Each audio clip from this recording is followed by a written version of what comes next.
क्यों बनाए जाते थे विशाल गोपुरम? वैदिक देवता आकाश के निवासी थे, इसलिए वे किसी क्षेत्र से बाध्य नहीं थे, लेकिन मंदिर के देवता क्षेत्र से बाध्य होते। उदाहरणार्थ जगन्नाथ ओडिशा से, तिरुपति बालाजी आंध्र प्रदेश से और श्रीनाथ जी राजस्थान से बाध्य। शुरू में मंदिर राजाओं द्वारा ब्राह्मणों के माध्यम से राम देवताओं को प्रदान की गई भूमि पर बनाए गए। यह प्रथा 1500 वर्ष पहले व्यापक हुई। इन मंदिरों के माध्यम से कृषक धन जुलाहों, हार निर्माताओं, नर्तकों और संगीतकारों तक पहुंचता था। ये सभी व्यक्ति मंदिर के कई रीति रिवाजों व त्योहारों में योगदान करते थे। इस प्रकार एक अर्थव्यवस्था का निर्माण हुआ। प्राचीन काल से आधुनिक काल तक यह पहलू बदला नहीं है। इसलिए मंदिर में प्रवेश करने से पहले उसके आसपास स्थित बाजारों का महत्व समझना जरूरी है। आखिरकार इन्हीं बाजारों में चहल पहल मंदिर की समृद्धि की संकेतक होती है। बाहर से आए श्रद्धालु दुकानों से मिठाई, कपड़ा और दिए खरीदकर उन्हें देवताओं को अर्पित करते हैं। यही दुकान उन्हें भोजन, भेंट वस्तुएं और रहने की जगह भी देती है। इस प्रकार श्रद्धालु वहाँ की अर्थव्यवस्था में योगदान करते हैं और उन्हें वहाँ की कला, हस्तशिल्प और पाकशैली का भी पता चलता है।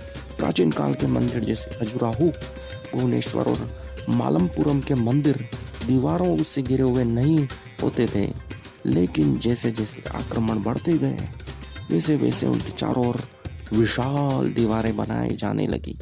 दक्षिण भारतीय मंदिरों में गोपुरम नामक विशेष प्रवेश द्वार होता है। गोपुरम विजयनगर के काल में राजा की महिमा प्रदर्शित करने हेतु बनाए गए। जैसे जैसे राजा आते गए वैसे उन्होंने और भी ऊंचे प्रवेश द्वार बनाए। ये प्रवेश द्वार देवी देवताओं की प्रतिमाओं से सुसज्जित होते थे। ये प्रतिमाएं हमें राजा विक्रमादित्य के सिंहासन की याद दिलाती है, जिस पर पूर्व नायकों के किस्से बताने वाली 32 मूर्तियां होती थी। मंदिर के बाहर की दीवारों पर प्रतिमाएं देवगण की कहानियां बताती हैं। उनके अलावा बहुधा अप्सराओं का चक्र होता है, जो संभवतः समृद्धि लाता है। भयानक प्राणियों का चक्र सुरक्षा प्रदान करता है। प्रवेश द्वार पर गंगा और यमुना नदी देवियां होती हैं। वे मंदिर को संगम में बदलकर हमें याद दिलाती है कि भारत में प्रत्येक मंदिर वैदिक संस्कृति की जन्मभूमि यथा प्रयाग क्षेत्र से जुड़ी शुभ्रता को उत्पन्न करना चाहता है। प्रतिष्ठापित देवता जैसे दिखने वाले 2 रूप द्वारपाल होते हैं। शिव मंदिर में बेताल भूतनाथ, विष्णु मंदिर में जय विजय और शक्ति मंदिर में माया लया द्वारपाल होते हैं। प्रवेश द्वार के भीतर बहुधा मुक्त खड़े स्तंभ होते हैं। यहाँ ध्वजा स्तंभ भी होता है। मंदिर का प्रभाव वहां तक फैला होता था जहां तक ध्वज देखा जा सकता था। कुछ स्तंभों पर गरुड़ को विष्णु की पूजा या अरुण को सूर्य की पूजा करते दिखाया जाता है। महाराष्ट्र के मंदिरों में दीप स्तंभ होते हैं।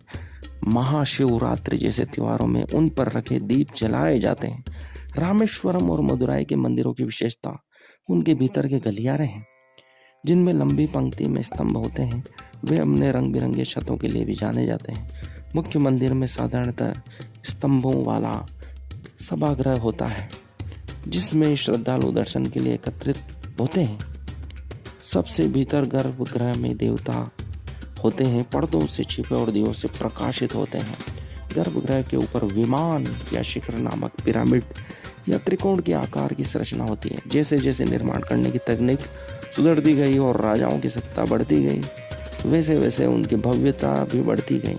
मंदिर के चारों ओर के पथ देवताओं की परिक्रमा की जाती है। साधारणतः और विशेषकर वैष्णव मंदिरों में केवल पुजारियों को गर्भगृह में प्रवेश करने की अनुमति होती है।